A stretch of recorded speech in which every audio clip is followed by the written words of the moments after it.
Shalom peuple de Dieu, shalom à vous tous qui nous suivez depuis un certain temps sur une heure d'adoration avec Jésus. Aujourd'hui, nous allons parler de l'Église. C'est quoi l'Église du Seigneur? En grec, le mot « Église » désigne l'assemblée plénière des citoyens appelés à la gestion des affaires publiques. Et le mot qui désigne ces citoyens en grec est eklotoi. Eklotoi, donc les citoyens qui sont appelés à gérer les affaires publiques. Et le mot toujours église vient du grec ecclésia. Ecclésia, plus tard, ce terme sera employé pour désigner toute assemblée populaire. Donc toute assemblée populaire, tout regroupement de personnes sera désigné par le terme ecclésia. Alors, chez les Juifs, là nous étions chez les Grecs, chez les Juifs, le mot église était l'assemblée du peuple d'Israël. Donc le mot église en Israël, chez les Juifs, c'était l'assemblée du peuple d'Israël. Mais chez les Juifs, ils avaient un autre terme qu'ils utilisaient. C'est le mot kahal. Et kahal, c'est même l'appellation du livre d'Ecclésiaste. En hébreu, c'est kahal. Kal qui veut dire Yahvé. Et kahal, c'était l'assemblée du peuple d'Israël. Bien-aimés dans le Seigneur, j'aimerais, avant de continuer la suite de notre émission, écoutez un homme de Dieu, pas le moindre, un homme de Dieu qui m'a façonné, qui m'a formé, mon Père dans la foi. Comment est-ce qu'il définit l'Église du Seigneur? Suivez cet extrait et avec moi, on se retrouve tout juste après. Ce matin, sur un sujet que j'estime très, très important. L'Église locale et le culte. C'est des choses très précieuses pour chaque chrétien véritablement né d'en haut. L'église locale et le culte.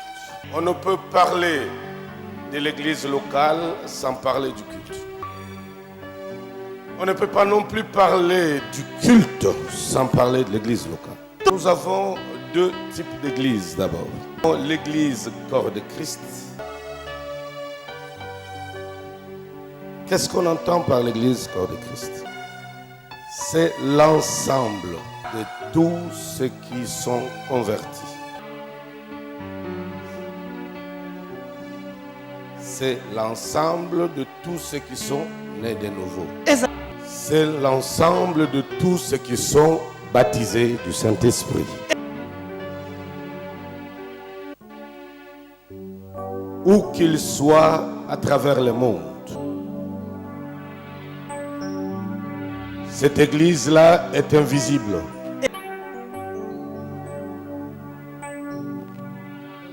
Seul son Seigneur connaît exactement le nombre qui la compose. C'est pour te dire qu'aucune communauté religieuse ne peut se prétendre être le corps de Christ. Qu'aucune communauté religieuse ne peut se revendiquer comme étant l'église que Jésus a laissée sur terre. Comme souvent nous entendons des prétentions. L'église de Jésus-Christ sur terre est invisible.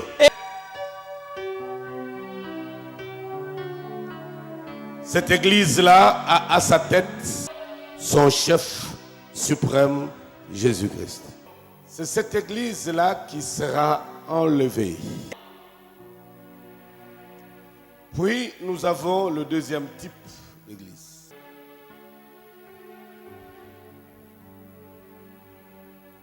C'est ce que nous appelons l'église locale. C'est comme nous sommes là. C'est pour cela la plupart des chrétiens qui n'ont pas la vision du corps, ils ne considèrent que leur pasteur et leur église. Ils croient que c'est la finalité. À part leur pasteur, ils ne peuvent écouter aucun autre pasteur. Ils peuvent respecter aucun autre pasteur. Et c'est l'idée, la vision minimaliste, sectaire de l'église. On peut comprendre le comportement d'un chrétien, d'un pasteur. On peut le comprendre si celui-ci a la notion du corps de Christ par son attitude. L'église corps de Christ, c'est la manifestation visible de l'église invisible. C'est la manifestation visible du corps invisible. Et c'est dans l'église que s'exerce le culte.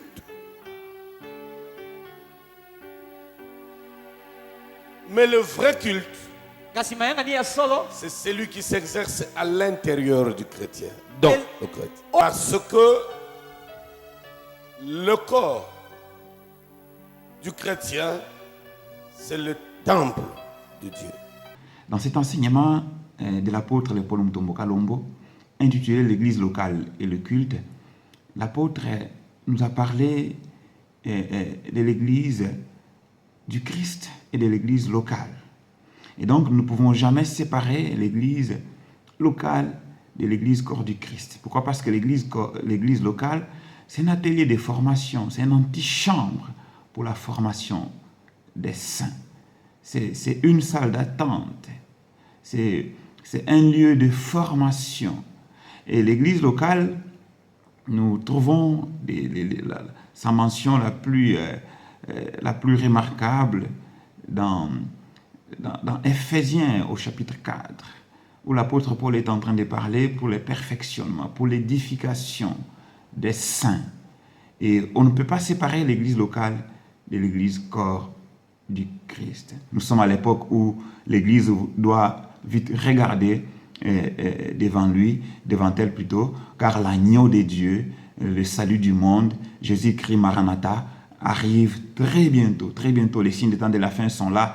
Nous ne voulons pas de distractions, nous ne voulons pas des gens qui nous amènent des problèmes, des discussions inutiles pour nous détourner de l'objectif. Car Paul de Tarse dit, je cours vers les buts pour remporter le prix de la vocation céleste. Certainement, il y a parmi nous des frères et des sœurs qui courent pour remporter le prix de la vocation céleste. Nous ne voulons pas qu'ils soient distraits. Nous ne voulons pas qu'ils ratent le prix de la vocation céleste, le couronnement, l'enlèvement avec le Seigneur des gloires qui arrive très bientôt. Bien-aimés dans le Seigneur, nous y reviendrons encore prochainement. Nous pensons que cette vidéo vous a plu. Soyez tous bénis dans le Seigneur. Soyez tous réconfortés. Vous qui avez été déçus par le pasteur, je prie que le Seigneur des gloires, par son esprit, vous donne son esprit de discernement, son esprit de sagesse, afin que son esprit vous guide dans une bonne église, dans une bonne assemblée, pour votre affermissement, pour votre consolation, pour votre édification, pour votre formation, pour que vous deveniez matures dans le Seigneur. Soyez tous bénis. Si vous avez aimé cette vidéo, nous vous invitons, bien-aimés, de mettre un pouce bleu et de commenter et aussi de vous abonner sur notre chaîne TV 1 heure d'adoration. Bien-aimés dans le Seigneur, soyez tous bénis. Et avec moi, on se retrouve à la prochaine. Ciao.